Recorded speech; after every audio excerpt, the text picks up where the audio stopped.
Hello, wonderful. This is Sarah, and I am here with my dear friend. Like, really, we've been friends for a long time. My dear friend, Samantha Wilding, who has the what is it? The The Healing Healthcare Burnout Podcast. Healing Healthcare Burnout Podcast. You can tell we're Just friends. call it HHB. I stumble over that every single time I go to hit record. It's totally fine. HHB. HHP, well, it's so funny because toxic person proof isn't exactly the easiest thing to say. So it's just even more of how our souls are aligned. Dun, dun, dun. It's so, first of all, it's amazing to be on your podcast. And, I know I personally dropped the ball the last time we did this. So I did not realize how just completely destroyed my audio was. And I'm so grateful for a chance to step back in and have another conversation. And you, by the way, so for anyone who doesn't know, Sarah just came on the HHB podcast, and we had a conversation about toxic workplace dynamics and toxic coworkers and toxic bosses and how to navigate that in a situation that you can't necessarily change. But there was something that you said, and you have been living rent-free in my head since we had this conversation. I have been focused on this expression of yours, which is it fair or is it effective? And it's something that I've gone over and over again as a conversation that I have with my clients, and it's a conversation I have with the podcast audience all the time. But I've never heard it put so succinctly, and that has just it's been living in my head rent free. So congratulations. I hope you like the garden we put in the back, and it's fine. I love it. And for those of you who don't know what she's talking about, definitely go check out her HHP podcast. There's lots of great guests, including moi. And then we talked about when it comes to dealing with toxic people, there's this like, but that's not fair. And it's like, well, yeah, sure, it's not fair. There's lots of things in life that aren't fair. But if we focus on what's not fair, then we never cross the leap to what's effective. Is that what I said? Oh, yeah. Either those exact words or something very, very similar. Yeah. And it's been just drilling its way down into my subconscious. So, and you know what? Huge shout out to you, because you have so many ways of doing that. The story you tell about your chow puppy, and just all of these little bite-sized pieces that are so easy to internalize. And I respect that so much, coming from another coach and entrepreneur, and I respect that so much coming from someone who's always looking to learn more about people. Yes, that is very true. And I am obsessed with communication. So all those things are done on purpose. They probably look like they rumble off, and they do, but gosh, a toxic relationship with other people or a toxic relationship with yourself is such a complicated conversation, right? So anything we can do to make it more simple, to make it more concise, to make it more clear is kind, right? Absolutely. And specifically, there's a great book by an author by the name of Lisa Cron called Wired for Story. And it's basically the story of the evolution of the human brain as a machine for making meaning and telling and receiving story. And so oftentimes, when you tell that story about the chow puppy and why is it biting everybody, that resonates in a way that just talking about the principle behind it doesn't, because you've now made it into a video in somebody's head that they can just push play, and they can see it and they can understand it, they can break it apart. And it's such a beautiful thing about the way you speak. And part of why we've been friends is that we're really good at complimenting each other. And part of why we've been friends is just, I really admire your mission. So thank you for having me. Well, and I admire Samantha. So Samantha, she's done meditations for me. I've let her go inside my brain and do crazy things. So the trust I have for this person is quite extensive, and years of that. And you have such a great conversation around the stories we tell ourselves and making sure we don't end up in a toxic relationship with ourselves. Yeah. And what's really unfortunate about this is the origin of that toxic relationship with self is a story. It's a story that I am not enough, good enough, smart enough, sexy enough, cute enough, friendly enough, lovable enough, whatever the enough part is. We learn a story about ourselves when we're very, very small. Usually it's between the age of 4 and 10. Sometimes as young as 3, sometimes as old as 13, 15. but it's a story that we internalize. And that doesn't mean somebody deliberately taught it to us. It's our interpretation of outside evidence. Okay, so we learn this from our teachers going, oh, I'm so disappointed in you. You could have done better. Oh, I'm not good enough. I didn't do the assignment right? We learn this from our parents, telling us no for very good and positive reasons. It's not always internalized from anyone intending to do us harm or anyone intending to be toxic, but we learn this belief that we're not good enough. And so most of us try and compensate, and we push ourselves, and we keep going and going and going, and we keep moving forward. And the problem with it is that it then shapes all of our behavior subsequent. And it shapes what we accept and we tolerate when it comes to relationships with other people. It changes what we are willing to give ourselves versus what we give to other people. So I have a strong background in healthcare and helping healthcare professionals. And one of the things I've noticed just talking with people is, we think about health professionals, especially right now, as being heroes, right? Nurses, the number one trusted profession in the US. And the people who are doing those jobs usually don't trust themselves. A lot of the reason people come into healthcare is that we feel like we're not good enough. We feel like our best use of ourselves is to help other people, which can be a very noble thing, but it's also motivated to try and feel better about ourselves, right? There is the outside benefit and the inside benefit. And the problem is your brain has defense mechanisms against changing deeply held beliefs. So if you have a core belief about yourself that you're not enough, your brain is going to use what's called confirmation bias to accept and amplify evidence that supports that belief and reject evidence that doesn't support that belief. And so, I was working in New York City doing ICU transfers at the start of COVID. My partner and I did the first inter-facility transfer of a patient on pulmonary bypass from hospital to hospital. I'm incredibly blessed and incredibly grateful to have had that experience. And, I would get off of work and it was right around 7:00 and people would start banging pots and pans to say thank you every single day for months on end. And then it finally tapered off. And it was amazing that even that evidence that people love us, respect us, care for us, they were sending us food all over the place. Even that, a lot of my teammates couldn't feel good enough about themselves. Why? Because that evidence was getting minimized and getting rejected by their brain. So this narrative that we have, right, is, oh, it doesn't matter how many people I helped today. What matters is the one person I let down. And our brain inflates that evidence and it uses that to go, see, I told you weren't good enough. And it starts beating us up and going after us, even in the face of all of the good that we know that we're doing and we're working so hard to get done. So the foundation of what I do with my clients, we talk a lot about stress and we talk a lot about overwhelming. We talk a lot about breaking physiology cycles, but we also talk about narrative because ultimately this is a story and that story needs to be broken down and it needs to be rebuilt in such a way that somebody is capable of acknowledging their own worth.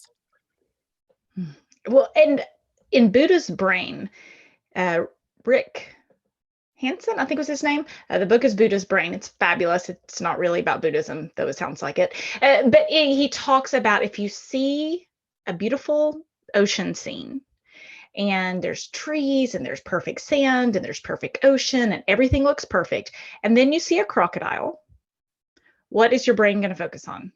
The crocodile, absolutely. Because it keeps you alive. Exactly. It's advantageous. Your ancestors knew, like the ancestors who focused on the ocean and ignored the crocodile died, right? They didn't survive to have you as their descendant. So, we have these survival mechanisms that push us to focus on the things that scare us, that push us to focus on the things that feel like threat. The problem is we're not living in an age of crocodiles. I have never been chased down the streets of New York City, no matter what you've heard about subway alligators. I've never been chased by a crocodile down the streets of New York City. It's just never happened. But what has happened is I've been afraid of rejection. I've been afraid of being seen to be dumb. I've been afraid of people not believing me. I've been afraid of people thinking I'm less than them. All of those fears trigger that same response.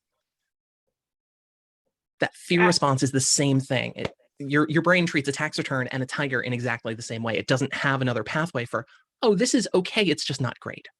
Samantha, I had to deal with a tax return situation today, and it wasn't that big of a deal, but I had an accountant that was a friend when I started the business. And then as I moved and grew and that kind of thing, it was like, okay, I need like, she was very nice, but I need like a grown up situation, not, when you start, it's like, oh, my friend does this, my friend does this, so I had changed and there was just something that had been missed. It's like $900. It's not the end of the world, but it was just kind of a pain. And I was shocked when I paid attention to my body, how I felt like I had seen a crocodile. Because I was just like, it's not a big deal. It's not life changing. It's annoying. But the change it had on my body from that experience, I'd done yoga and stuff. So I was like all in my good self today. And it like clicked something. And I was like, and I actually exercised right after that, because I'm signaling to my body danger, physical activity to get away from danger, rest. So that's actually what I did right before our workout, or before our podcast, because I was so afraid I would come into this in a bad mood. It's literally funny. I also woke up in a bad mood today. I woke up, there's that expression hangry, right? You're hungry and that makes you angry because the change in your physiology when you're hungry, it triggers that same fight or flight system, right? You dump adrenaline, you dump cortisol. Your body's saying, hey, go find something, go hunt something, go bring us some food. Well, I woke up tangry. I woke up tired and therefore angry. I had some weird sleep issues last night. And I was looking at my body and I was looking at the way I was behaving and acting. And I was like, you know what? In a fight between my body and my brain, my body's going to win every time. And so, you're talking about using your body to relieve stress. I think that's huge. For me, I needed to go down, lie down, and take a nap. Unfortunately, the puppy came up and he curled up on the bed. But that was something else we talked about on the HHB podcast, was using physical motion to release stress. And it's funny. My dog is very reactive. So we are his fifth home in a year. Somebody in his past was abusive. Clearly hit him at some point or another. Like there have been times that I've looked at him to try and like get him to stop something, and he cringes waiting for the hit. So we know that that's something that's happened to him. And he's very scared of other dogs. He's very scared of people. And Friday night, our neighbor, they were coming out of their apartment. I was coming in towards mine. We saw each other across the courtyard, and his dog barked, and my dog barked because he's reactive. He's going to do that. And as he was trying to bring one of his dogs inside, the other dog got out, and there was actually a physical fight. So, Jasper grabbed a hold of the other dog's ear because she was going after his throat. So he's like, no, don't do that. I'm going to hold on to your ear. And then, the other dog got loose and came up and bit Jasper to get him to release the other dog. Everybody's okay. Yeah. But the interesting thing about it was his anxiety had stacked and stacked and stacked and stacked and stacked. And I was expecting him to be a nightmare after that fight, right? Because we just had a very scary event. But because there was a physical component to it, his body could let out that fight or flight response. He actually physically fought. He was the most calm I've ever seen him for 3 days after that. And then his anxiety kind of built up again and returned. But I've never seen him be that calm. And, please, like podcast listeners, do not take this as, oh, good, I'm going to go let my dog fight another doggy. That's not what I'm saying at all. What I'm saying is, when we don't respect our physical need in relation to our stress, it builds up in our body and it builds up in our brain, and it makes it so much harder, to bring this around to our topic, it brings it so much harder to be nice to yourself, right? If you're living in that state of frustration and that state of anxiety, it is so hard to find that compassion for yourself if that core belief is there's something about me that isn't enough. Yeah. So I know you've done a lot of work in changing that core belief within yourself and changing that core belief, helping others change that core belief for themselves. What are some of your favorite strategies for seeing change? Yeah. So first of all, I think I'm going to go out on a limb here. Maybe there's one person in your audience who is who has a limited cerebral capacity for empathy, either through head trauma or from psychopathy or genetics or what have you. Okay. I'm going to say that the vast majority of people listening to this podcast know how to be kind. They know how to be good. They know how to love. They know how to take care of people. You don't have to learn those things. What you have to do is learn to include yourself in the concept of people. Usually, when I ask somebody who's going through this, and I'm going to put this up here, not a therapist, not your therapist. If you're having significant issues like this, you should definitely be seeing somebody professionally to talk about this. But what I've found is, when we start to compare the standards we hold ourselves to and the standards we hold someone we care about to, we find out that they're different standards, right? We are being inauthentic in the way we're holding standards. And so you can either treat everybody like you treat yourself, or you can treat yourself like you can treat everybody else. And that is usually much more effective. So, if your best friend came to you and said, you know what, Sarah, I'm freaked out about this tax thing. Like, it's in my body, it's in my nervous system. How did I miss this? What's going wrong? What would you say to her? You'd say something nice. You'd say something loving. You'd say something supportive.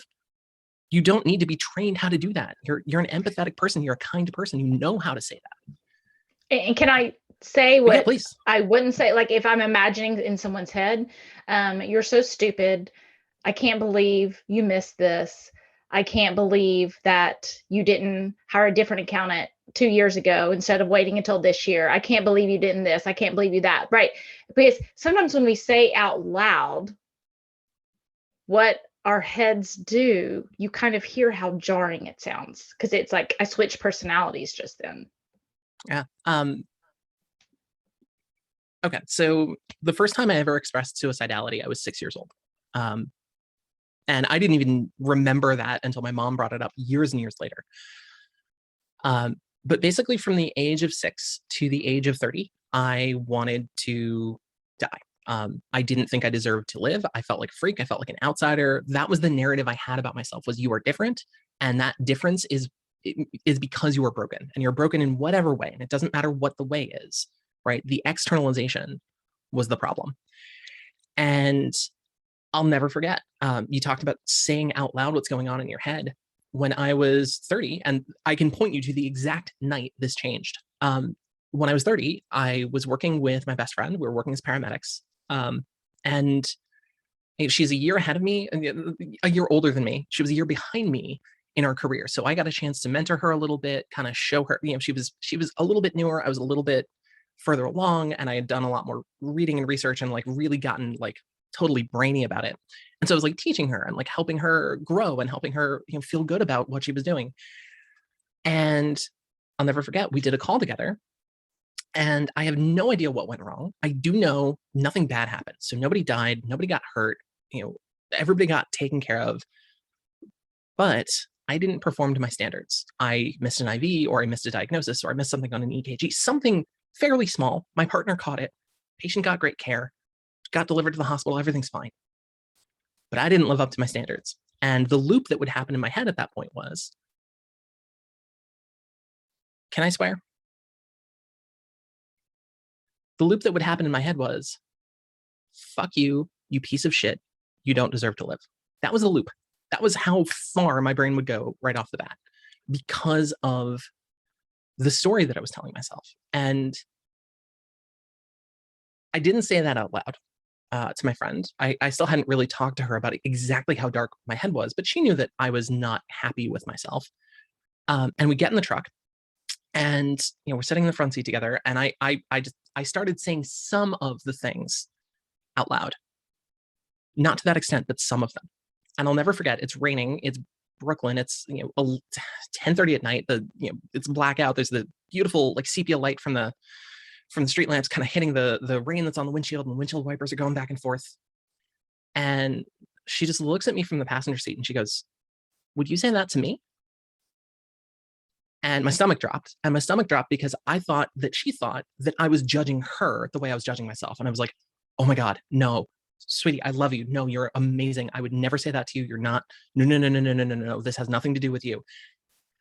And she was like, great. Why do you say it to yourself?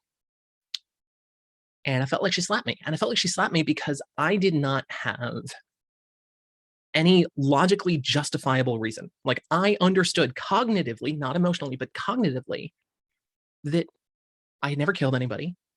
I was not, I was not a bad person. In fact, I worked really hard to try and be a good person. And I knew I didn't deserve to have those things said to me, and I would reject anybody who said those things to me, but I was still doing this to myself. And the most powerful thing I ever did was start to talk to myself like I would talk to her. I just put myself on alert. Okay, whenever you're talking to yourself, the main question is, would you say that to your best friend? And the follow-up to that story is that 3 weeks later, I wound up having a conversation with another friend who did know how bad things were. And he asked me, how are you thinking? How are you feeling? And I was like, I haven't thought about hurting myself in weeks. So just that one shift of equalizing how I would treat myself started down a road of being able to find that compassion, because it's not that the compassion wasn't there, it's that I wasn't applying it in the correct direction. I was only applying it out. It had to be applied inward. Does that make sense? Well, it does. And one of my favorite conversations is about leading by example. And I'll say, for example, people who have kids, it's like, well, when do your kids expire? Because I hear that their needs and their wants and their hobbies and their interest and their soul and their rest and their food is all really important right now. But if you as a mom, your stuff isn't important, I'm curious as to what age your daughter expires and she's no longer important. Because what you're saying is moms aren't important and kids are. So what age does she expire and she's no longer important? Have you talked to her about this? Have you told her that at some point she's not going to be important anymore? And they just like look at me like I've lost my mind. But again, it's the saying out loud that you're like, is that really what you're teaching her? Yeah.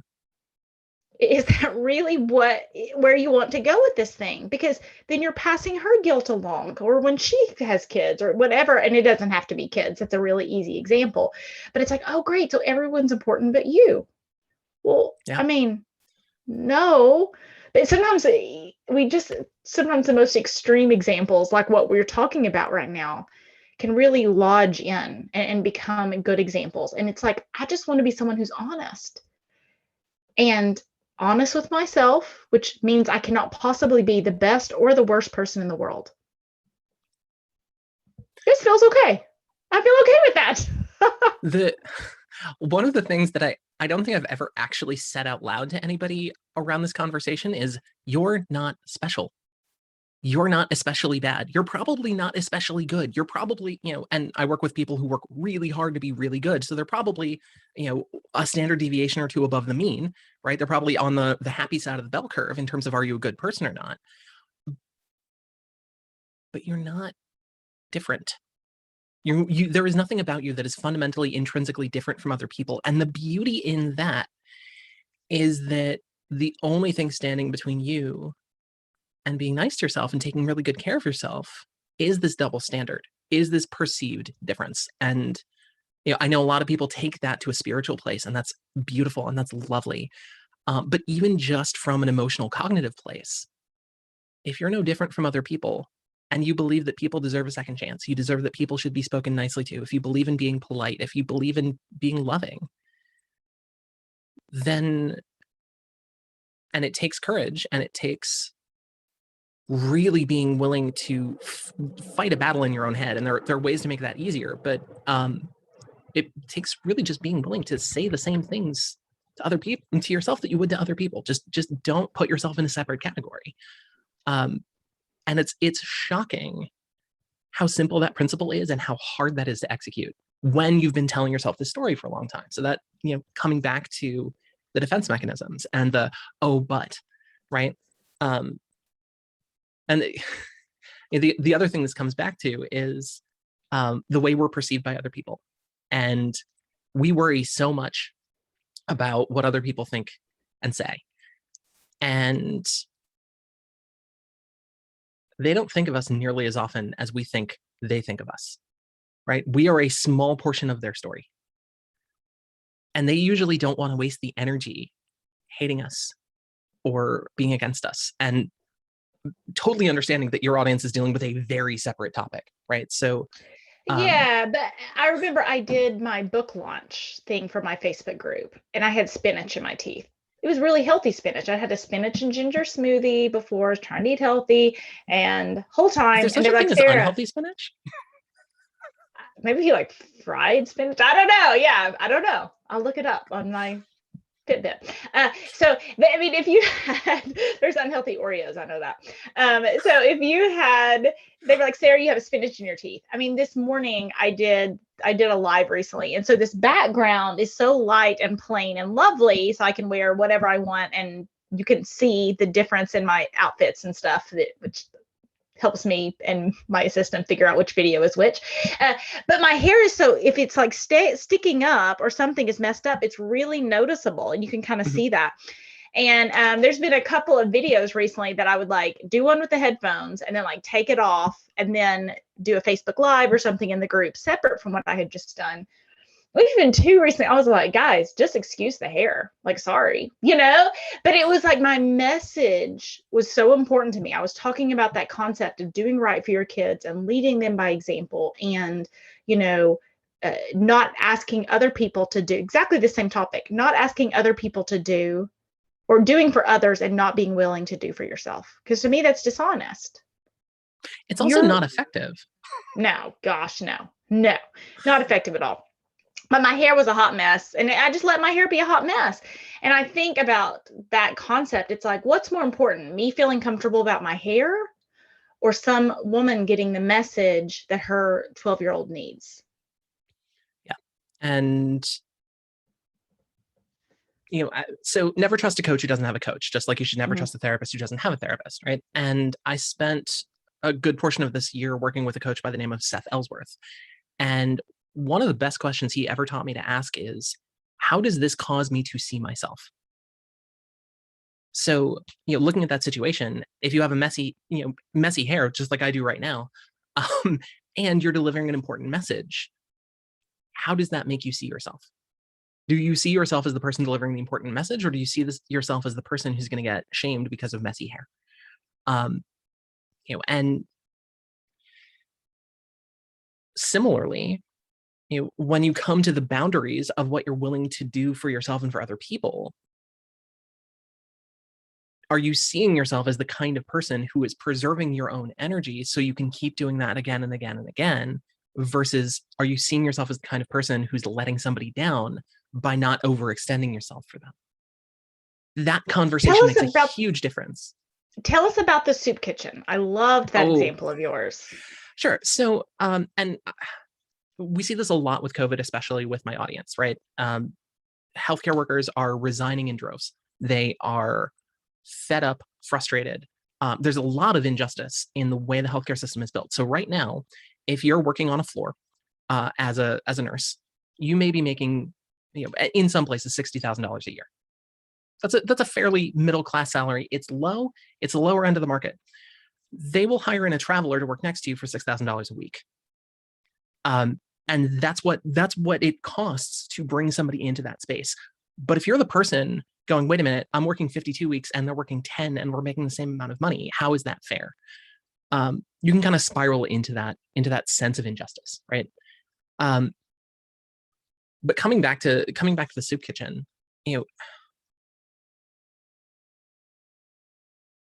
imagine that you are, it's 1932, the stock market crashed 3 years ago. Everybody's, there's so many people are homeless, out of work, starving, begging, trying to wait for government jobs, trying to wait for government money. It's not coming. It's not coming enough. It's not coming fast enough. They're building Hooverville in Central Park. Central Park is now filled with shanties and tents. And you say, you know what? I have some resources. I have access to food. I have access to some money. I'm going to do a really good thing for the world, and I'm going to open up a soup kitchen. And you start opening up a soup kitchen, and great. We're going to open the doors on Monday. And Monday comes, and you stand over that pot of boiling water, and you chop up your veggies and you throw them in the soup pot, and you get your salt and you get your chicken stock and throw it all in, and you make this beautiful vat of soup. And people start coming in the door. In fact, they're lining up down the block looking for your soup because you have something that they need. And you give away the first bowl and it feels really good. And you give away the second bowl and it feels really good. And you keep giving it away and giving it away and giving it away. And you get to the end of the day and, oh, I didn't need any soup. Okay. it's fine, whatever. You go to bed hungry Monday night and you wake up on Tuesday and you go in and you know what? Same line of people. Now it's longer because everybody knows, oh, wow, Sarah's got the soup. And so, the line of people has gotten longer, and you make that soup again, and you make it again, and you make it again, and you give it away, and you give it away, and you give it away. And you don't have any soup for yourself, because how you have the resources, you have the soup. It is a lot of people feel guilty. A lot of people feel unethical. They feel bad taking some of that soup for themselves. But if you keep doing that, by the time you get to Friday, you're not making anywhere near as much soup. You're starving, you're cranky, you don't feel good about feeding people in the middle of, a great hunger. Nobody wins. Nobody wins if you don't eat your own soup. Nobody wins if you don't take care of yourself, because you degrade your ability to care for people at their highest level. I could have spent this morning making an awesome video for the podcast. I could have spent this morning writing an email. I could have spent this morning, looking for problems to solve. I spent this morning going back to bed and taking a nap with my puppy, because I knew that was what was going to make me the kind of person who could show up to this podcast and bring my best self. Just like you did some exercise. That level of investment in yourself pays dividends when you give away to other people. Mm-hmm. Well, and within the soup kitchen analogy, what you're teaching people in that is that it's not okay to take care of yourself.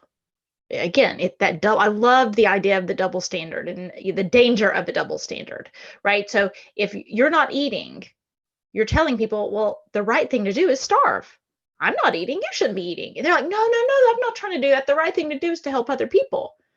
Well, but that's a double standard. Like that can't be true, It's just fascinating in both of our conversations. And I've had so many nurses, so many healthcare professionals in the space. Toxic people definitely like to target them because they are caregivers, right? So teachers, nurses, I've had lawyers and IT and, everything else too, but definitely there's it's very pronounced in the healthcare space. Yeah. And, coming around to the core of your audience and people who've had, dealings with toxic people. And you know what? I've survived toxic relationships myself. I've survived relationships in which, there was blood spilled. And one of the things that resonates for me a lot around this conversation is Eleanor Roosevelt. It's either Eleanor Roosevelt or, actually, speaking of nursing, Florence Nightingale. I forget which. But the quote is, "No one can ever make you feel small without your consent." And so we only ever, like, if I were to call you a purple nugget eating monster from Venus, it wouldn't resonate for you. It wouldn't mean anything to you, because there's no part of you that agrees with that statement. If someone were to call you, some of the things that maybe you're afraid of, right? Or maybe that echo some of those words you might have said to yourself over the years, all of a sudden those start to sink in because your brain has opened the door for that. So we only ever agree with things. We only ever feel impacted by things that we either believe to be true or are afraid are true. So I use that with my kids, and I'll say, if someone says I'm a Mexican hot dog salesman, I go, why would you think that? Right? I don't even like hot dogs, right? I don't think, gosh, what did I do to make them think I was a Mexican hot dog salesman? Right? What did I do wrong not that it's wrong to be a Mexican hot dog salesman. It's just kind of the example I pulled up with. Sure. But it's the idea that it's so far from the truth that there's no sticky residue to it. It doesn't stick on you. But if it's just surprising, right? It's like, what? Yeah, right. Which is when we can get to the place of self-confidence, self-worth, self-being, self-awareness, that when someone says, "Oh, you're a terrible person," I go, okay. Now, it doesn't mean I'm not working on myself. And I think that's where it gets tricky, because people assume if someone tells me I'm terrible and I don't believe them, it means I'm not self-aware. I'm not trying to get better. I'm not trying to work on myself. I'm not open to feedback. These things are not true about me. We have been friends for a long time. So I apologize for this metaphor. And I'm just going to warn you in advance. I know that you are not a donkey, but I'm going to compare you to a donkey for a second. There are 2 ways to move a donkey. There's the stick and there's the carrot. And when we hold these negative beliefs about ourselves and we are working everything in our power to keep from being the bad person we're afraid we are, or the not good enough person we're afraid that we are, what we're doing is we're beating ourselves with our own sticks, right? We're the donkey limping down the road, skinny as a rail, bleeding from where we've been hitting ourselves for, in some cases, 50 years. Okay, I deal with people at all points in their career and all points of their personal development who are still fighting this problem. And, and I go, okay, is that effective at pulling the cart? And they're like, what? And I'm like, if the donkey is bleeding by the side of the road and limping and, starving, do you think the donkey who's feeding herself and trotting after that next carrot, which one do you think is going to pull a heavier cart further? And like, oh my God, the fat, happy donkey. And so like, all I want in this world is to turn everybody into fat, happy donkeys, right? That's not to say that we shouldn't pull the cart. That's not to say that we shouldn't do work for people. That's not to say that we shouldn't constantly be examining ourselves and going, okay, how could I have done even better? And that is the framing that I use specifically. How could I have done even better? Not where did I fail? Not where did I mess up? Not what's wrong with me? How could I do even better next time? Because that question continues growth. That question keeps pushing yourself forward. And I think the fear of a lot of people when they hold on to this belief about themselves that we're not enough, the fear is that the opposite of feeling not enough is becoming an egomaniac, is becoming a jerk, is becoming somebody who doesn't care about other people because all they care about is themselves. And look at me, I'm so great. Right. And the truth is, the people who are going, oh my God, look at me, I'm so great, they have the same fears.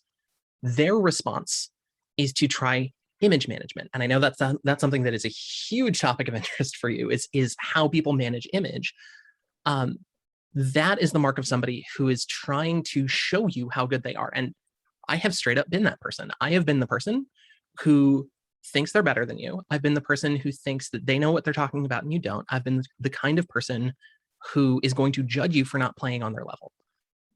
Okay, I got to a very, very high level. I got to the top 0.5% of EMTs and paramedics in New York City. And the thing I learned along the way is you cannot achieve your way to self-worth. The further you get, the bigger that gap grows. Because, oh, well, if you achieved it, must not have been that hard. We better set that goal even higher. Fascinating. Because As soon as we like, okay, well, that didn't count. If it's, unless it's really hard, it doesn't count. And if we get it right, then it doesn't count. Like, we are setting ourselves up for a terrible report card. Yeah. Yeah. And the thing about that is, like, it's effective for pushing you forward. Okay, we internalize these stories because they're effective. They protect us. They keep us safe. There is a positive intention when we originally adopt these beliefs.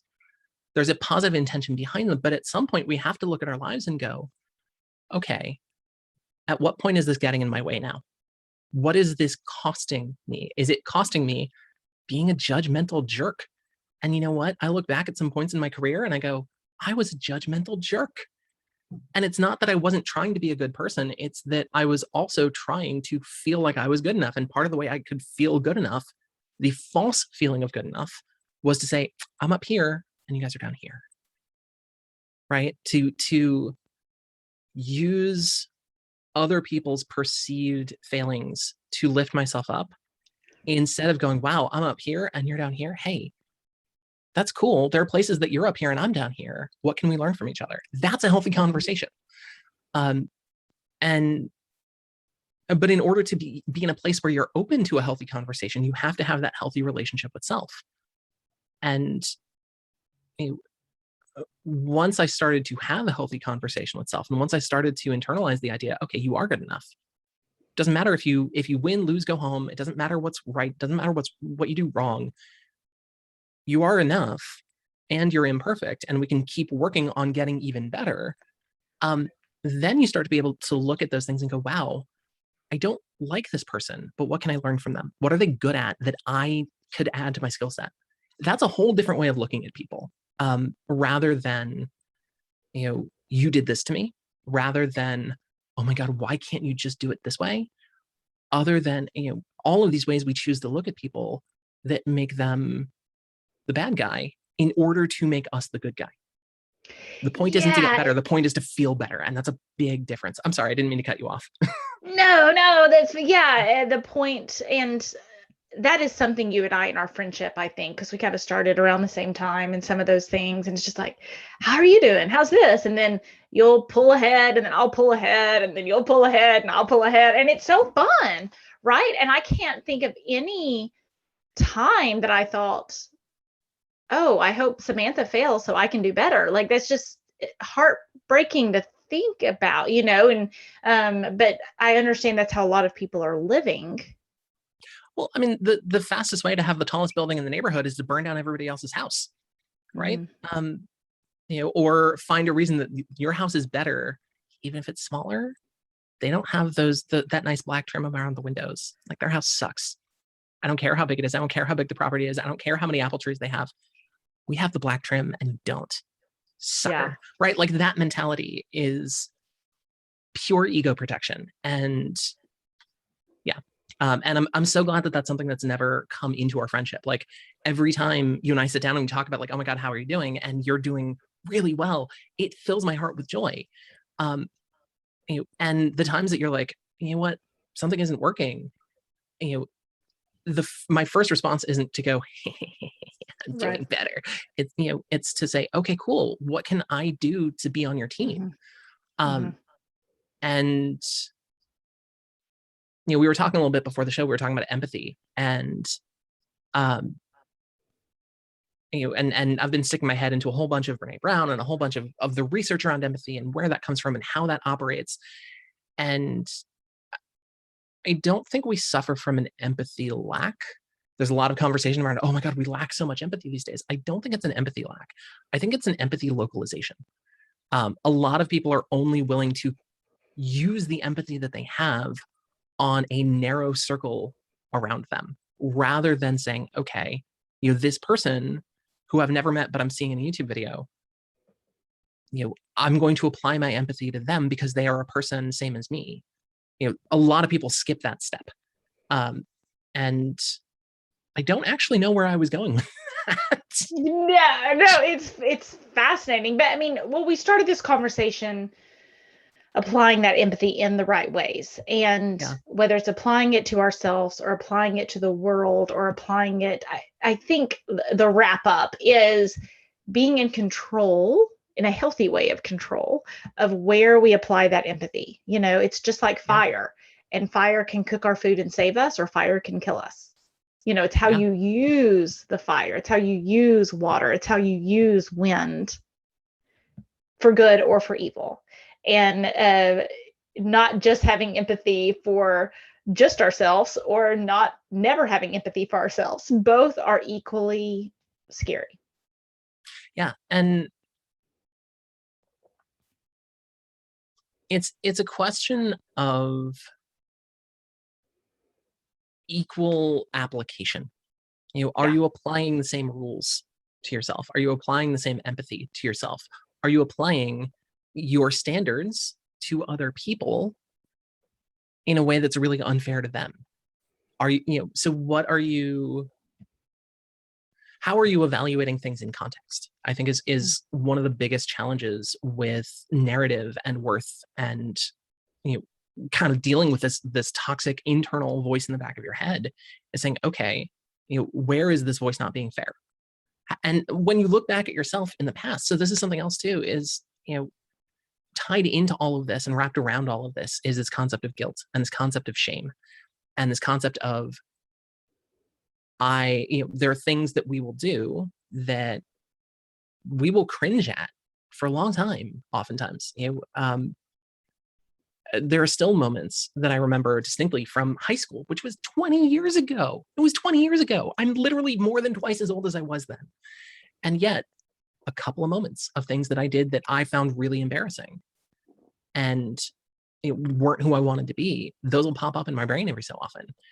And the question is, when you look at the person who was doing that action, and that is a past version of self, but it is not the same as yourself now, the question is, are you holding them to a fair standard?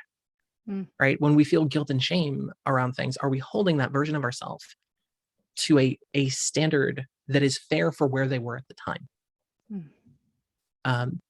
And I think when you really look at it, all action has a positive intent for the person taking the action. So, toxic people are taking action that has a positive intent for them at the expense of somebody else. Somebody who is kind and loving is taking an action that has a positive intent for them that also helps somebody else out, right? And looking at those moments from our past and going, how can I be kinder to this version of myself who had a positive intent, but didn't have the tool set, but didn't have the mentality, but didn't have the knowledge, but didn't have, the belief system that it would have taken to take a better action, or didn't have the resources to take a better action.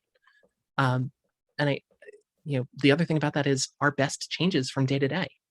We are all doing our best that we can in that moment with the resources that we have, both internal resources and external resources, right? So there's time, there's money, there's, whether or not you have a car, whether or not you have any of 100 things, right? The physical, tangible, external things, but there's also internal things, willpower. We know that we spend willpower on every decision we make across the day, which means the decisions you make at 7 o'clock are not the same decisions you made at noon. Not because it's why Oreos taste better at night. They do, because you've spent your energy fighting against that urge to eat the Oreo. Right? Yeah, no one. I mean, to pass on Oreos at breakfast is pretty easy. To pass on, it's I don't know if all unless it's Oreo O's. Oh, yeah. But that idea that we do have decision-making fatigue. Yeah. So that's important. I don't know if all my listeners know that. So I wanted to say that's what we're talking about here. It's why it's the midnight snack is so tempting, and why people just kind of get into more trouble at night for lots of reasons.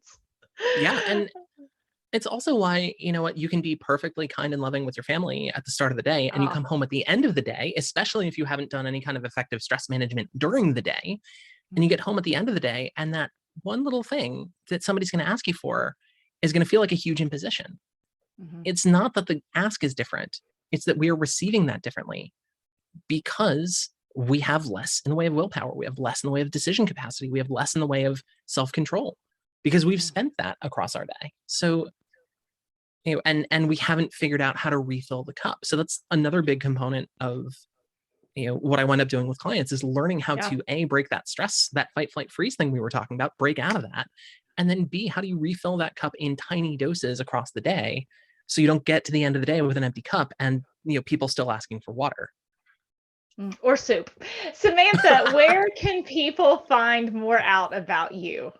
Yeah, best way to learn more about Healing Healthcare Burnout is search on your favorite podcast app, Spotify, Apple Podcasts, whatever. The title of the podcast is Healing Healthcare Burnout. The other thing is we do have a free webinar running for, if you are a health professional, if you are looking for, a lot more understanding of what's going on and what a strategy could look like to start to beat that. We have a website, hhbworkshop.com. If that's your jam. If not, totally cool. And I hope you have a day as beautiful as the best parts of you, whether you come see our stuff or not. Because if you're following Sarah, you're probably a good person. Yeah, I mean, I try to weed them out. Guys, check out my interview on her podcast at the very, very least. And then check out her great work. We have been friends for a long time, mutual admiration all around. And thank you for helping us today on our journey to become toxic person proof, Samantha. So glad to see you again. So glad to see you. Thank you so much for having me. And take good care of my friend Sarah, because she deserves it. Oh, love it. She'll probably be back on. This probably isn't goodbye for her, but but it's goodbye for now. Oh.